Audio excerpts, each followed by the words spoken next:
Որն է ֆուտբոլի պատմության լավագույն տրանսֆերը։ Քրիստիանո Ռոնալդոն, Ռոնալդինյո, Անրի, Զինեդին Զիդան, բայց այսօր ինձ ուրիշ բան է հետաքրքրում։ Ինչ է լինում, երբ ակումբը վերցնում է մի ֆուտբոլիստի, որին գրեթե ոչ ոք չի հավատում։ Նրա համար վճարում է 5 միլիոն եվրո, ասենք, ու մի քանի տարի հետո ստանում համաշխարհային աստղի։ Այսօր մենք չենք փնտրելու ամենաթանկ տրանսֆերը, չենք փնտրելու նույնիսկ ամենամեծ ֆուտբոլիստին։ Մենք փնտրելու ենք ֆուտբոլի պատմության ամենախելացի տրանսֆերները։ Գործարքներ, որոնց արդյունքում ակումբը պարզապես ֆուտբոլիստ չի գնել, ուղղակի ջեքպոտ է բռնել։ Ջեքպոտ ասցիր պրծար, մեր վերջին հերոսը ընդհանրապես պետքա ֆուտբոլ չխաղար։ Մնացեք մինչև վերջ ու ուղեղի պայթյուն ստացեք։ Բայց մինչ դա, սիրելիներս, նախորդ վիդեոից հետո իմ սրտում ավելացան առնվազն եւս 100 հոգի, որոնք բաժանորդագրվեցին մեր ալիքին իմ կոչին ի պատասխան։ Շնորհակալ եմ բոլորիցդ առանձին ու ասեմ, որ սրտումս այս պահին 10,000 հոգու տեղ է։ Եկեք շուտ հասնենք այդ թվին, որ այն մեծանա։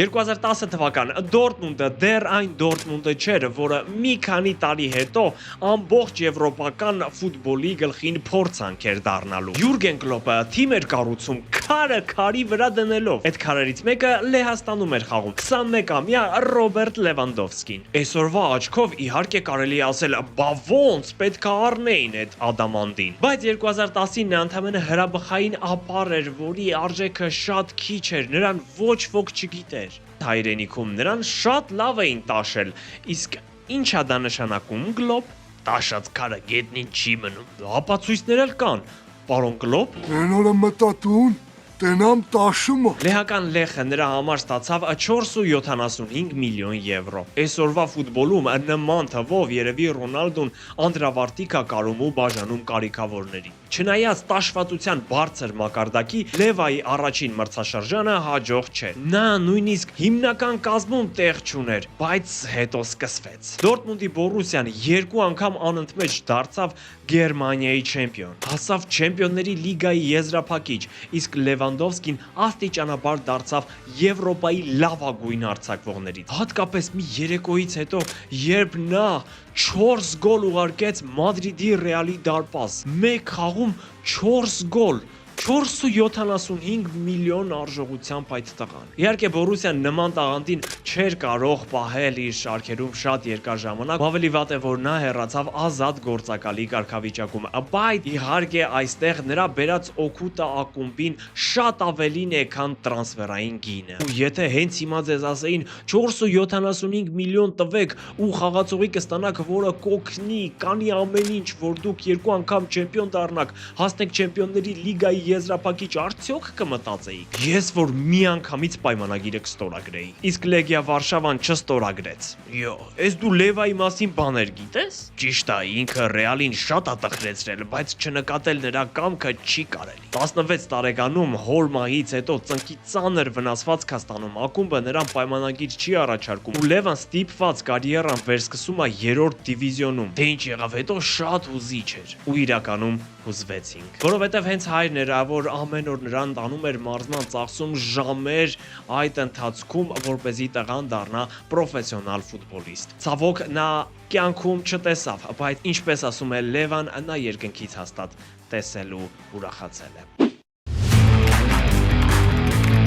2017 թվականին Լիվերպուլը ձախ պաշտպան է գնում անունը Էնդրյու Ռոբերտսոն Հալ Սիթիից 8 միլիոն եվրոյով։ Հիմա հիշենք կոնտեքստը։ Հալ Սիթին հենց նոր էր դուրս մնացել Պրեմիեր լիգայից։ Ռոբերտսոնը համաշխարհային աստղ չէր։ Բարսան ու Ռեալը նրա համար պայքար չէին մղում։ Սոցցանցերում նրա համար խելագարություն չէր տիրում։ Օդանավակայանում բազմահազարանոց երկրպագուներ նրան չդիմավորեցին։ Բայց Լիվերպուլը ստանում է մի ֆուտբոլիստի, որը հետագայում դառնում է Կլոպի մեխանիզմի կարևորագույն մասնիկներից մեկը։ Ռոբերտսոն ու Տրենտ Ալեքսանդր-Արնոլդ, երկու պաշտպան, որոնք փաստացի խաղում էին նաև որպես փլեյմեյքերներ, Չեմպիոնների լիգա, Պրեմիեր լիգա ու ամբողջ Եվրոպայի ամենահզոր եզրային դուետներից մեկը։ Մի քիչ պարադոքսալ է հնչում, բայց փաստ է։ Ամեն անգամ չէ լավագույն տրանսֆերի համար օդանավակայանում մարդկային խցանումներ առաջանում։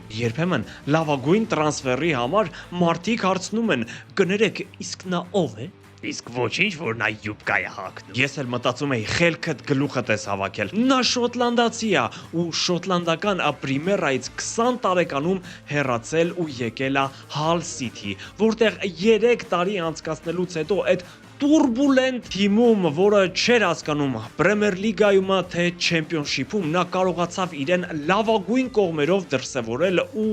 երևալ անձամբ Յուրգեն Կլոպի աչքի։ Արա դե լավ է տաշում էլի։ Կոնտեին չվերցնելը իմ մեծագույն սխալներից է եղել։ Սրանք լեգենդար Արսեն Վենգերի խոսքերն են, երբ նա խոսում էր Նգոլո Կանտեի մասին, որին չէր ցանկանում վերցնել ոչ ոք, երբ նրան գիտեին միայն տանեցիներն ու Փարիզի արվարձաններում գործող Սուղեն ակումբի ներկայացուցիչները։ Վենգերը ափսոսանք է հայտնել, որ չի հրավիրել Նգոլոին, երբ դրա հնարավորությունը եղել է, բայց շատ առաջ չընկնենք։ 2015 թվական Լեսթերը նախորդ մրցաշրջանում հազիվ էր փրկվել Չեմպիոնշիփ իջնելուց։ Նրանք պետք է փոխարինեին Էստեբան Կամբիասոին։ Ու ակումբը գնում է Ֆրանսիա, այնտեղ նրանք գտնում են փոքրամարմին համեստ մի ֆուտբոլիստի Նգոլո Կանտե անունով։ Գործարքի արժեքը տարբեր աղբյուրներում տարբեր է, դրա համար մենք վերցնում ենք 5-6 միլիոն, բայց հաստատ 160 չէր։ Ընդամենը 1 տարվա ընթացքում Կանտեն դառնում է Անգլիայի Պրեմիեր լիգայի լավագույն ֆուտբոլիստներից մեկը։ Լեսթերը 2016-ին դառնում է Անգլիայի չեմպիոն ու արդյունքում Չելսին գալիս է Կանտեի հետևից 32 միլիոնը շալակած։ Այսինքն Լեսթերը ընդամենը 1 տարվա ընթացքում ճիշտ քաղաքականության եւ ֆուտբոլիստների ընտրության արդյունքում բացի չեմպիոնությունը մեծ ֆինանսական հոսքեր է ապահովում դեպի իր ակումբ, որովհետեւ Կանտեն իհարկե նրանցից մեկն էր, որոնք կարողացան համաշխարհային ֆուտբոլ բարձրանալ հենց Լեսթերից։ Նրանցից երկուսին դեռ կանդրադառնանք։ Հիմա մի քիչ հետ գնանք։ 2006 թվական Մանչեսթեր Յունայթեդ Սըր Ալեքս Ֆերգյուսոնը պաշտպանի է փնտրում ու դրա հետքերով գնում հասնում է Մոսկվա, Սպարտակ։ Այնտեղ խաղում էր Նեմանյա Վիդիչը, որի համար վճարում են 7 միլիոն եվրո։ Այսօր Վիդիչի մասին լսելով հավանաբար պատկերացնում ենք մի պաշտպանի, որը անգամ գլխով կհարվածեր պատին, միայն թե մրցակիցը չանցներ իրեն։ Բայց այն ժամանակ սերբ ֆուտբոլիստը դեռ Պրեմիեր լիգայի աստղ չէր։ Ավելին, ադապտացիոն շրջանը շատ բարդ ստացվեց, առաջին ամիսները շատ խնդիրներ եղան, բայց նա կարողացավ հաղթահարել։ Անգլիական ֆուտբոլի արագությունը, մենապայքարները նոր մարտահրավեր էին նրա համար։ Հետո ինչպես տեսանք, Ֆերգյուսոնը ստացավ Վիդիչ Ֆերդինանդ պաշտպանական զույգը, որը ժամանակի լավագույններից էր ամբողջ աշխարհում։ Նաև այդ զույգի հանճարեղ խաղի շնորհիվ Մանչեսթեր Յունայթեդը հասավ բազում հաջողությունների թե Եվրոպայում, թե Անգլիայում։ Ու այստեղ հասկանում ես, որ ամեն անգամ չէ, որ պետք է 80 միլիոն վճարել ֆուտբոլիստի համար, որ նա հաջողություններ բերի։ Իսկ կոնտեքստը չես ասում։ Ինչ կոնտեքստ, գլոբ, այդ ինչ բառեր ես օգտագործում։ Այդ ժամանակ դեռ շատ թարմ էին Կոսովոյում պատերազմի հետքերը։ Սերբիան տնտեսական ծանր վիճակում էր։ Նրանց ֆուտբոլիստին ցանկանում է Մանչեսթեր Յունայթեդի պես ակումբը, կարելի է ասել, դա զարթոնք էր սերբերի համար։ Գլոբ, դու ինձ զարմացնում ես, այ աննաս։ Ու հիմա իմ ամենասիրելի պատմություններից մեկը, որը նաև լացացնում է։ Լուկա Մոդրիչ, փոքրիկ տղա, ում սիրելի պապիկին գնդակահարեցին իրենց տան մոտ 1991 թվականին Խորվաթիայում պատերազմական պայմաններում։ Այս մեկը չգիտեի։ Բանես չի, որ դու ես մեր մեջի գիտունիկը միայն։ Բայց դա ինչ կապ ունի Լուկայի ֆուտբոլային կարիերայի հետ։ Կա շատ ուղիղ, որովհետև Լուկան իր ինքնակենսագրական գրքում գրում է, որ շատ մոտ է եղել իր պապի հետ։ Կարելի է ասել ընկերություն արել նրա հետ, ամեն օր խաղացել եւ ժամանակ անցկացրել։ Նրա մահը շատ մեծ հոգեբանական հետք է թողել Մոդրիչի վրա, բայց միևնույն ժամանակ դարձել մեծ մոտիվացիա։ Եթե նախորդ դեպքերում ակումբները գտնում էին չճանաչված անհայտ ֆուտբոլիստների, ապա Մոդրիչի դեպքում նրան քչից շատից գիտեին Տոտենհեմում ելույթներից, բայց գրեթե ոչ ոք չէր հասկանում, թե ինչա լինելու հետո, որովհետև նրա հարցով կասկածամիտները չափից շատ էին։ Բայց դրանից առաջ էլ մինչև Զագրեբի Դինամոյում հաստատվելը, նրա ֆիզիկական փոքր չափերի պատճառով նրան գրեթե ոչ ոք չէր հավատում ու ասում էին, որ ֆուտբոլիստ չի դառնա։ 2012 թվականին Մադրիդի Ռեալը Մոդրիչին գնում է Լոնդոնի Տոտենհեմից 32 միլիոն եվրո վճարելով։ Իհարկե նա լավ ֆուտբոլիստ էր, բայց նրա բացառիկ ունակությունները նկատում էին շատ քչերը։ Իհարկե, ինչպես գրեթե միշտ է լինում, առաջին ամիսները բարդ էր ստացվում։ Նա չէր մասնակցել նախամրցաշրջանային պատրաստական աշխատանքներին ու միանգամից պետք էր հարմարվել նոր թիմին, նոր առաջնությանը։ Ու այնտեղ ոչ ավել ոչ պակաս Ժոզե Մորինյոն էր, որի հետ լեզու գտնելը մեր մեջ ասած շատ բարդ գործ է։ Ու այդ ամենի արդյունքում Մարկայի ընթերցողների քվեարկությամբ Մոդրիչը ճանաչվեց տարվա վատագույն տրանսֆերը։ Այո, Լուկա Մոդրիչը ամենավատը։ Իհարկե հիմա հետ նայելով դա շատ խնդալու կատակի է նմանվում։ Ինչ կարիերա ստեղծեց Մադրիդի Ռեալում ու ոչ ավել ոչ պակաս դարձավ ակումբի լեգենդներից։ Բարձրացրեց ոսկե գնդակը Լեո Մեսսիի եւ Քրիշտիանո Ռոնալդոյի դարաշրջանում, պատկերացնում եք։ Ու ես այս պատմությունը շատ եմ սիրում, որովհետև այնպես չի, որ լավ ներդրումը միանգամից արդյունք է տալիս։ Ասեմ ավելին, լավ ներդրումը ժամանակ է պահանջում, ու եթե այդ ժամանակը տալիս ես, պտուղները շատ քաղցր են լինում։ Ու այնքան կայֆ է լինում, երբ պարզ է դառնում, որ այն աշխարհը, որ ասում էր դու սխալվել ես, պարզվում է, որ հենց այդ աշխարհն էր սխալվել։ 2008 թվական Մանչեսթեր Սիթին նոր պատրաստվում է դառնալ այն հրեշը, որին մենք այսօր գիտենք։ Ու Համբուրգից գալիս է 22-ամյա Վինսեն Կոմպանին։ Դա այն այլ մոլորակայինի գլխով տղեն, հա, բայց այդ գլուխը ուղակի ոսկու կտոր է։ Գործարքը կազմեց 6 միլիոն եվրո։ Ու այստեղ Սիթիի շահույթը ընդհանրապես հողի մասով չէ։ Նա Կոմպանիին 60 միլիոնով հետո չվաճառեց։ Կոմպանին անգլիական ակումբին ուրիշ բան տվեց՝ ինքնություն։ Դարձավ ավագը, առաջնորդը, այն մարդը, որը City առաջին չեմպիոնական սերնդից հասնում է մինչև Գուարդիոլայի թիմ։ Նա դառնում է Man City-ի նորագույն պատմության խորհրդանիշներից մեկը։ Դա ընդամենը 6 միլիոն եվրոյով։ Պատահական չէ, որ նա մեծ հաջողությամբ սկսեց աշխատել Բավարիայի պես ակումբում, երբ նոր էր սկսում մարշչական գործունեությունը թոփ մակարդակում։ Դա խոսում է նրա նվիրվածության, ունիկալության, խաղը հասկանալու ու սիրելու մասին։ Հիմա փորձենք գերազանցել 6 միլիոն եվրոն։ Դա իհարկե կարելի է, բայց ոչ այս պատմության համար։ Այս մեկը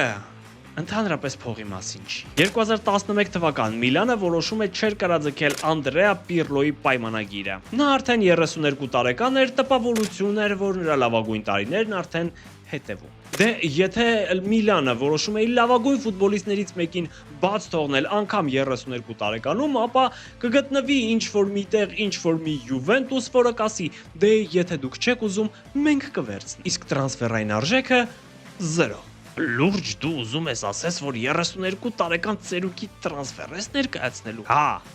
որովհետև սա ունիկալ պատմություն է։ Թուրին տեղափոխվելուց հետո հաջորդ 4 մրցաշրջաններում Յուվենտուսը 4 անգամ դառնում է Իտալիայի չեմպիոն, իսկ Պիրլոն համապատասխանաբար դառնում Թուրինյան ակումբի ուղեղը։ Երկարամաս հանճարը անգամ Յուվենտուսին օգնում է հասնել Չեմպիոնների լիգայի եզրափակիչ ու համարյա իրականացնել թուրինցիների բաղձալի երազանքը։ Այստեղ նույնիսկ դժվար է պատկերացնել, թե ինչ հիմար վիճակում էր Միլանը ու ինչ հպարտ էր Թուրինն ամբողջ։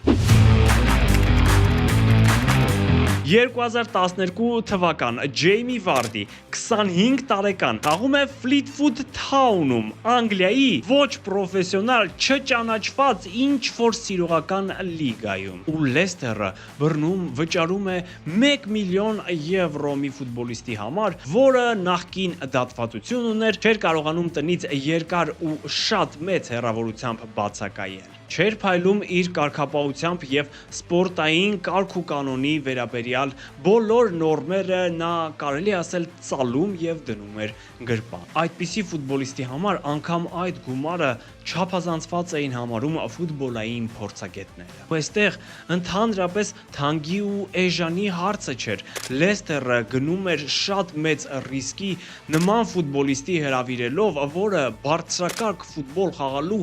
ոչ մի փորձ չուներ։ Ու առաջին մրցաշրջանը շատ տխուր ստացվեց ու քննադատները իրենցից գոհ մտածում էին, որ ահա մենք ճիշտ էինք։ Վարդին ընդամենը մի քանի գոլ խփեց, կորցրեց տեղը հիմնական կազմում ու անգամ խոսակցություն կար, որ ցանկանում է վերադառնալ իր